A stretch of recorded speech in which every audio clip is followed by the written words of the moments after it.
Hello friends, నమస్తే. నేను Lakshmi. Welcome to my channel తోటమాలి. ఈరోజు మన వీడియో మల్లె మొక్క అండి. మనము సమ్మర్లో ఈ మొక్క నుంచి చాలా రకాలైన లిక్విడ్ ఫర్టిలైజర్స్ తయారు చేసి ఇవ్వటం ద్వారా చాలా ఫ్లవర్స్ని అయితే కోసుకున్నాము లేదా తీసుకున్నాము. ఇప్పుడు ఈ రెయినీ సీజన్లో కూడా ఈ మొక్క నుంచి కూడా చాలా ఫ్లవర్స్ వస్తాయండి. మనకు ఎప్పటి వరకు ఈ మొక్క నుంచి ఫ్లవర్స్ వస్తాయంటే మనకి చలికాలం వరకు మనకు ఈ మొక్క నుంచి ఫ్లవర్స్ వస్తాయి. సో మనం ఈ మొక్క నుంచి ఇంకా ఎక్కువగా మనం ఫ్లవర్స్ తీసుకోవాలంటే ఈరోజు నేను చూపించబోయే ఈ ఫర్టిలైజర్ని ఇస్తే చాలు, బాగా ఫ్లవర్స్ వస్తాయండి. ఇంకా ఈ మొక్కకి ఇప్పుడు తీసుకోవాల్సిన జాగ్రత్తలు ఏంటంటే, రెయినీ సీజన్ వచ్చింది కదా, ఈ రెయినీ సీజన్లో ఎండ బాగా తగులుతుందా లేదా అనేది ఒకసారి మీరు చెక్ చేసుకోండి.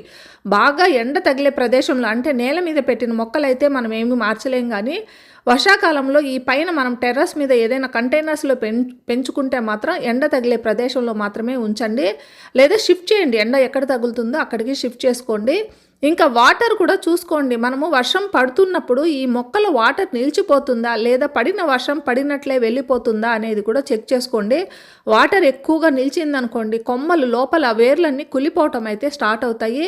ఇప్పటికి పూలు ఇవ్వటం వేరే మాట అండి, మొక్క నెక్స్ట్ ఇయర్కి కూడా అసలు ఉండదు. సో ఎప్పటికప్పుడు చెక్ చేసుకుంటూ ఉండండి, వాటర్ నిలుస్తుందా లేదా వెళ్ళిపోతుందా అనేది.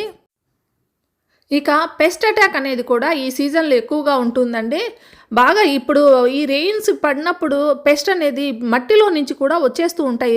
మట్టిలో గుడ్లు పెట్టడం మొదలవుతాయండి పురుగులన్నీ కూడా. ఇంకా బటర్ఫ్లైస్, ముఖ్యంగా బటర్ఫ్లైస్ ఎగ్స్ అనేటివి మట్టిలో పెట్టి వాటి ద్వారా ఇప్పుడు స్ప్రెడ్ అవుతుంది.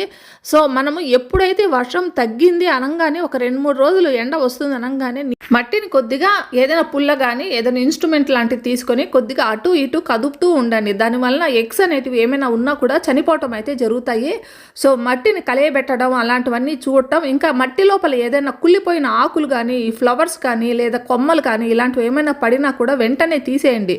మనము సమ్మర్లో మనము మొక్కల మీద ఎండ తాకిడితే భరించలేక వేర్ల మీద అంతా కూడా మనం కవరింగ్ చేస్తాం కదండి, అలాంటివి ఏమైనా ఉన్నా కూడా ఇప్పుడు ఈ సీజన్లో అవన్నీ మొత్తం తీసేసి మట్టి ఇంకా సాఫ్ట్గా ఉండేటట్లు చూడండి. ఇప్పుడు ఇంకా ఆకుల కింద కొమ్మల కింద లేదా ఏదైనా పువ్వులు కానీ అలాంటివి మట్టి మీద పడి ఉంటే దాని కింద కూడా ఇంకా పెస్ట్ అనేది అట్రాక్ట్ అవుతుందండి. పెస్ట్ అనేటివి పెడతాయన్నమాట, గుడ్లు పెట్టడానికి అవకాశం ఉంది. సో మట్టి ఎంత సేఫ్గా ఎంత చక్కగా ఎలాంటి ఆకులు కొమ్మలు లేకుండా ఉంటే హెల్తీగా మొక్క ఇప్పుడు ఉండడానికి అవకాశం ఉంటుంది. ఇంకా రెయినీ సీజన్లో వాటర్ వలన ఈ పెస్ట్ అనేది కూడా బాగా ఇంకా డెవలప్ అవుతుందండి. అందువల్ల మనం ఏం చేయాలంటే, వర్షం తగ్గంగానే ఎండ రాగానే మనము neem oil baking soda formula అండి, దీని మీద ఇదివరకే నేను రీసెంట్గా ఒక వీడియో చేశాను, అందరూ తప్పకుండా చూడండి. ఇది మాత్రం కంపల్సరీ స్ప్రే చేయండి, మొక్కల మీద మట్టి మీద కూడా స్ప్రే చేయండి. దీనివల్ల ఏమవుతుందంటే ఎగ్స్ లాంటివి, ఎగ్స్ స్టేజ్లోనే మొక్క మొత్తం అంతా కూడా ఈ పెస్ట్ అనేది కంట్రోల్ అయిపోతుంది. ఒక్కసారి ఎగ్స్ అన్ని డెవలప్ అయ్యి పెస్ట్ పూర్తిగా బాగా డెవలప్ అయితే దాన్ని కంట్రోల్ చేయటం అనేది చాలా కష్టము. దానికంటే precautionary is better than cure అంటారు. కాబట్టి మనము ముందు జాగ్రత్తగా ఎండ రాగానే మనము నీమాయిలు బేకింగ్ సోడా ఫార్ములాతో మనం ఒక పెస్టిసైడ్ తయారు చేసి మొక్కలకు అన్నింటికీ అండి, ఒక మల్లి చెట్టుకు ఒకదానికే కాదు అన్ని మొక్కలకి స్ప్రే చేయండి. దీనివల్ల మనకి మొక్కలన్నీ కూడా ఈ రెయినీ సీజన్ ఎలాంటి పెస్టులు లేకుండా హెల్తీగా ఉంటాయి. ఇక మొక్కల మట్టిలో కూడా వాటర్ నిలవకుండా చూసుకున్న తర్వాత ఒక 2-3 రోజుల్లో వర్షం తగ్గిపోయిన తర్వాత నేను ఇప్పుడు చూపించబోయే ఈ ఫర్టిలైజర్ని అయితే ఈ మల్లి మొక్కకు మీరు ఇవ్వండి. మంచి ఫ్లవరింగ్ అయితే ఈ టైంలో కూడా మనం తీసుకోవచ్చు. ఇప్పుడు ఆ ఫర్టిలైజర్ని ఏ విధంగా తయారు చేసుకోవాలి, మొక్కకు ఏ విధంగా ఇవ్వాలో ఇప్పుడు వీడియోలో చూద్దామండి. ఈ ఫర్టిలైజర్ని తయారు చేసుకునే ముందు మల్లె మొక్కలో ఇట్లా ఫ్లవరింగ్ వచ్చిన తర్వాత అవన్నీ రాలిపోయాక ఇలాంటి మొగ్గలు చివర ఈ విధంగా ఉంటాయి కదండి, ఇవన్నీ తీసేసుకోండి. మళ్ళీ కొత్త చిగురు రావటానికి ఇవన్నీ ఎండిపోయే వరకు మనం వెయిట్ చేయకుండా వెంటనే తీసేసుకుంటే ఇప్పుడు ఇచ్చే ఫర్టిలైజర్ వలన మళ్ళీ కొత్తగా మొగ్గలు అనేటివి స్టార్ట్ అవుతాయి. దీనికోసం ముందుగా నేనేం తీసుకున్నానంటే, ఇవి ఆవాలండి. ఇంట్లో మనము పోపుల డబ్బాలో ఉండే ఈ ఆవాలు తీసుకున్నాను. ఈ ఆవాలు మనకు 2 రకాలు ఉంటాయండి, 2 కలర్స్లో దొరుకుతుంది. ఒకటేమో ఇలా బ్లాక్ కలర్ లేదా బ్రౌన్ కలర్లో ఉండేటివి, లేదా కొద్దిగా వైట్ కలర్లో కూడా ఉంటాయండి. ఏవైనా పర్వాలేదు, రెండింటిలో కూడా పోషక విలువలు ఒకే విధంగా ఉంటాయి. మాకు సామాన్యంగా ఈ కలర్లో ఉండే ఆవాలైతే కనపడతాయండి. వీటిని మిక్సీ చేసుకున్నాను. మిక్సీ చేసుకుని ఈ విధంగా పౌడర్ రూపంలో తయారు చేసుకున్నాక దీనితో మనం ఈరోజు ఫర్టిలైజర్ తయారు చేసుకుంటున్నానండి.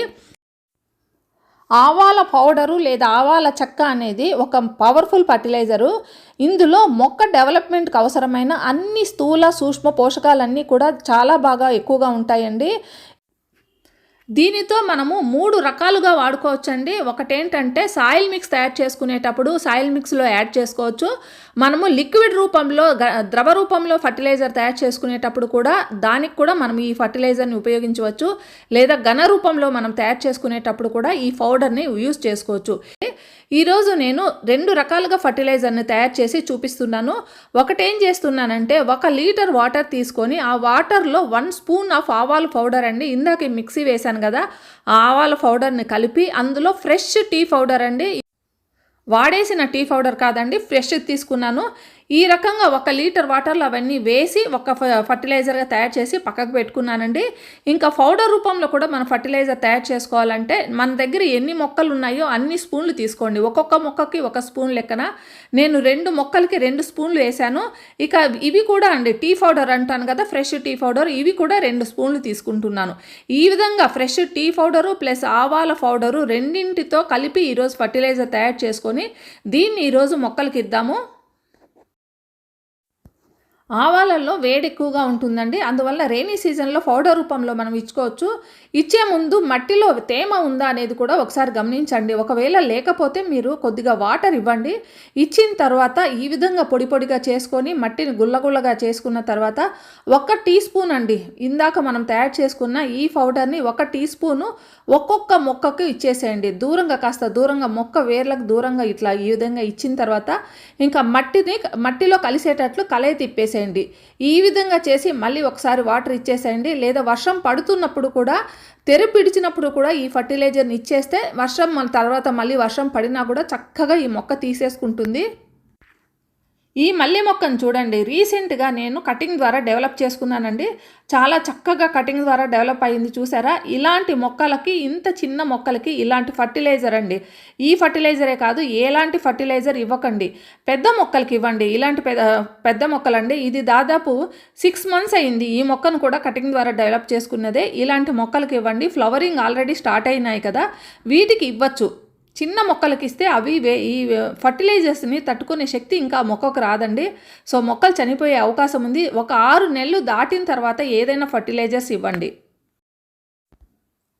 ఇక ఆ మొక్కలన్నింటికి ఒక్కొక్క స్పూన్ ఇచ్చానండి. ఇంకా ఇది పెద్ద మొక్క, ఇది 100 రూపీస్ టబ్లో ఉండి విపరీతమైన పూలు వచ్చే మొక్క అండి.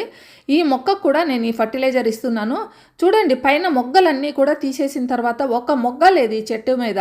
సో ఇప్పుడు ఈ ఫర్టిలైజర్ ఇచ్చిన తర్వాత విపరీతంగా ఫ్లవరింగ్ అయితే రావటం మొదలవుతాయండి. సో ఈ ఫ్లవరింగ్ వచ్చినాక కూడా నేను మీకు చూపిస్తాను. ఈ విధంగా మనము డిసెంబర్ వరకు ఈ మొక్కల నుంచి ఫ్లవరింగ్ తీసుకోవచ్చండి. ఆవాల చెక్క అనేది ఫ్లవరింగ్ రావటానికి ఒక మంచి ఉత్సాహాన్ని, దాని ప్రోత్సాహాన్ని ఇస్తుంది, మొక్కలకి ఉత్తేజాన్ని ఇస్తుంది అని చెప్పచ్చు ఫ్లవర్స్ రావటానికి. సో మనము ఈ మిగిలిపోయిన ఈ ఆవాల చెక్క పౌడర్ని కూడా మనము స్టోర్ చేసుకోవచ్చండి. ఎన్ని రోజులైనా దీనికి అసలు ఇంకేం ప్రాబ్లం రాదు. ఇంకా లిక్విడ్ ఫర్టిలైజర్ని నేను ఇందాక తయారు చేసింది దాన్ని ఇవ్వలేదండి, ఎందుకంటే నేను ఈ ఫర్టిలైజర్ని తయారు చేసుకోగానే ఆ రోజు ఈవినింగ్ అంతా వర్షం పడిపోయింది. సో నేను ఘన రూపంలో ఉన్న ఫర్టిలైజర్ని తయారు చేసి ఈ మొక్కలకి ఇచ్చాను. ఇంకా ద్రవ రూపంలో ఉన్న ఫర్టిలైజర్ని వేరే ఫ్లవరింగ్ ప్లాంట్స్కి ఒక వర్షం తగ్గిన తర్వాత ఇచ్చేస్తానండి. మీరు తయారు చేసుకొని ఇచ్చేటప్పుడు ఒకవేళ మీరున్న చోట వర్షం పడకపోతే ద్రవ రూపంలో ఉన్న ఫర్టిలైజర్ని 1 లీటర్కి 1 లీటర్ వాటర్ యాడ్ చేసేసి కలిపేసి మొక్కలకి ఇచ్చేసేయండి. ద్రవ రూపంలో కానీ ఘన రూపంలో కానీ 2 రకాలుగా ఇచ్చిన రిజల్ట్ అయితే ఒకే రకంగా ఉంటుంది. ద్రవ రూపంలో అయితే వెంటనే మొక్క దాన్ని అబ్జర్వ్ చేసుకుంటుందండి. ఇంకా ఘన రూపంలో అయితే మొక్క మెల్లమెల్లగా దాన్ని అబ్జర్వ్ చేసుకుంటుంది. అంతే తేడా, కానీ రిజల్ట్ అయితే ఒకే రకంగా ఉంటుంది. సో ఈ వీడియో ద్వారా ఇప్పుడు మన మల్లె మొక్కలకి అవసరమైన ఒక మంచి ఫర్టిలైజర్ని, అది లిక్విడ్ రూపంలో కానీ లేదా ఘన రూపంలో కానీ సాలిడ్ రూపంలో కానీ ఏ విధంగా అయినా మనం తయారు చేసుకోగలిగే ఒక మంచి ఫర్టిలైజర్ని మీకు ఈరోజు చూపించానని నేను ఆశిస్తున్నానండి. ఈ వీడియో కానీ మీకు నచ్చినట్లయితే ఒక లైక్, కామెంట్ ఇవ్వండి. మళ్ళీ మరో మంచి వీడియోతో మీ ముందుకు వస్తాను. అంతవరకు హ్యాపీ గార్డెనింగ్. Bye bye.